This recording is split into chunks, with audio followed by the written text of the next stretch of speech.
Hello Abdul and Sangeeta. This is one more video on fluorescent microscopy. So fluorescent microscopy, the main things that we have to remember is this is an optical microscope, but one main difference is that it uses fluorophore, something called as fluorophore. So the speciality about fluorophore is that it absorbs lower wavelength light and it emits higher wavelength. So if it is lower wavelength means its energy is high energy, and it emits higher wavelength light means it has low energy. So if a sample is there, what is there, so if fluorophores are present here, so it will absorb high energy light and it will emit low energy light. So that is the meaning of fluorophore. What is the function of fluorophore? So what are fluorophores? Fluorophores can be proteins or organic molecules, or it can be synthetic molecules also. It can be synthesized also. So the principles of fluorescent microscope is that the fluorophores which are present in the sample, just what I said, it absorbs light of specific wavelength and emit longer wavelength. Okay, so there are different kind of structures present inside the fluorescent microscope. So the main things, so the two important things of fluorescent microscope is that it has excitation filter and one is emission filter. And then what is the speciality about excitation filter is, see, so many light sources are passing through it, but it is only allowing one particular light wavelength of light to pass through it. So that is the function of excitation filter, that is, it filters. And then what is so yeah, now we will see about the components of fluorescent microscopy, that is light source. So light source can be mercury vapor lamp or xenon arc lamp. You can just remember this one, mercury vapor lamp. We can also use laser, but it is not widely used. Laser is mainly used for confocal microscopy. Then we have excitation filter, emission filter, this is objective lens, this is dichroic mirror and detector.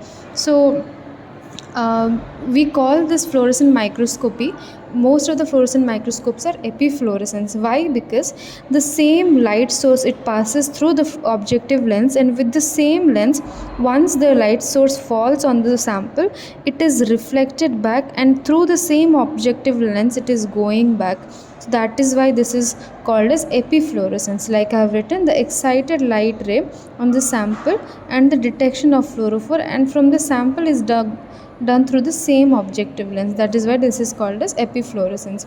Now we will see how the sample is prepared. So samples can be stained fluorescently.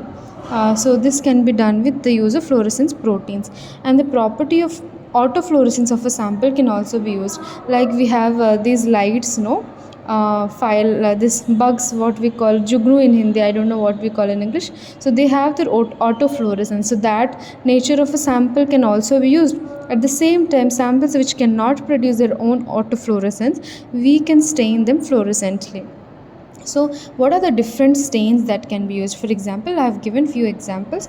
Like for DNA, we can use DAPI, Hauschett stain, and this one is excited by UV light.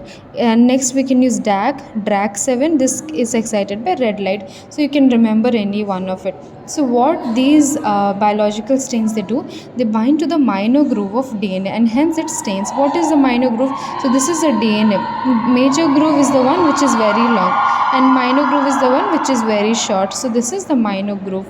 So here particularly this stain comes and binds and it is stained. So next is phalloidin for actin filament. So you have to remember the names. One is phalloidin, one is DAC and DRAC7. So phalloidin is for actin filament. Actin filament is present in the sarcomere. So these are the actin filament. So this part is stained by phalloidin. Okay, next is denatured collagen fibers. So if there is any denaturation of collagen, so collagen is nothing but it is kind of a fibrous protein which is present in our extracellular matrix. So if it is denatured, how do we stain it? So we can use this hybridized peptide plus fluorophores we can use, and then we can stain it. So this is about the sample preparation. Next is few examples of fluorophores. One is Alexa, you can remember, it's very easy. Then one is fluorescence. So two examples you remember. So what is the application of fluorescent microscope? One is you have heard of immunofluorescence. The similar principle we can use. So what happens, sample will be present with antigen. So if any virus or bacteria comes and infects us, our cell will be infected by the bacteria or virus, so that is, and it will provide some kind of antigen.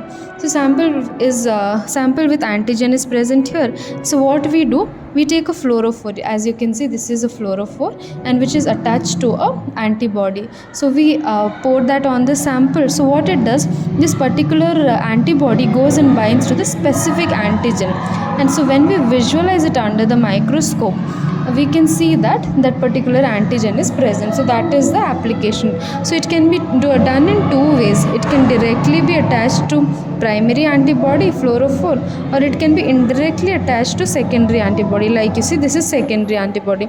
So primary antibody fluorophore and secondary antibody. So this is the antibody which is specific to our antigen. That's why it is called a secondary antibody. And one more application is protein characterization. What is protein characterization?